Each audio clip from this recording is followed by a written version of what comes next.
My name is Demario. I'm 36 years old, and I'm originally from Chicago, Illinois. I grew up around gang violence and with addiction and alcoholism around everywhere I went.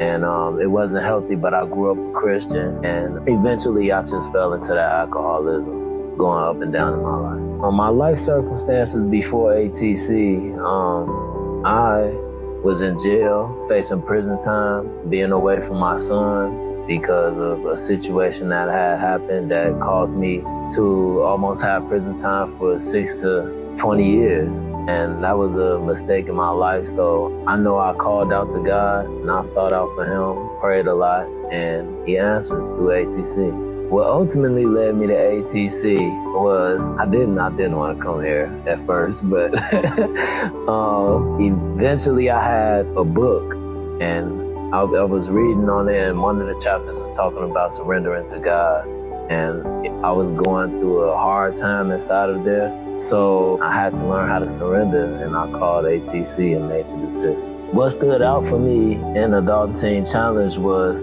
the fact that we have many brothers that we can count on and lean on when we going through some struggles, because we're all going through struggles at the same time.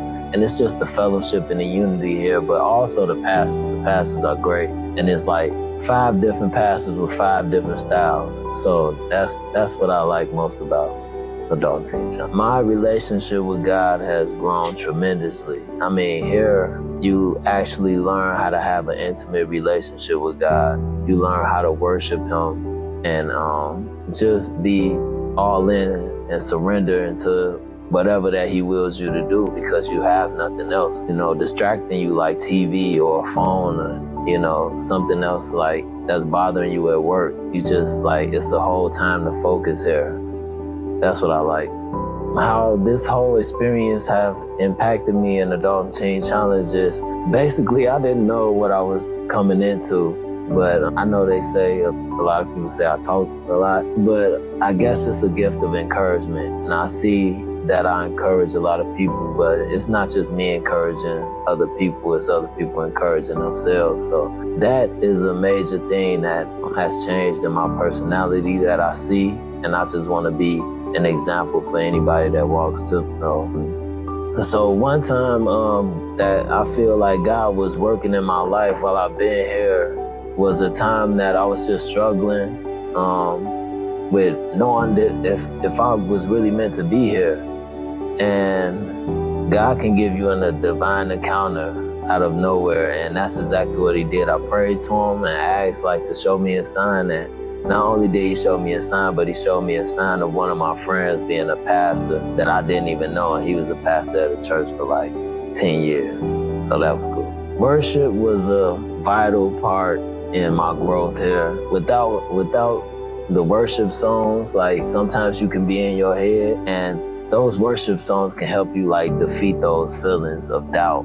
And I've had times where we've been in here and we've had chapel, and you see amazing things happening in worship services or during the worship time in the services. And that's when people get breakthroughs.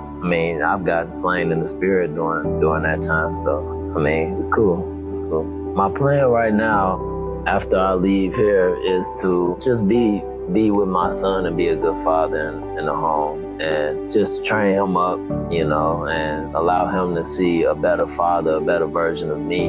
And other than that, I'm just going back to Kalamazoo to work. But I do want to be in ministry as far as going back to my church home and working with the AV team, because I was doing that here and installing a whole new, way of looking at music there, because it's kind of, dull. I just want to give anybody that's watching this the encouragement to just be a light, be an example to anybody that sees them. The fruits of the Spirit is one of the big things, and it's the attributes of those fruits, the love and the peace and joy. Those things, when people see you act in those things and take action in those attributes, they want to have those same fruits also.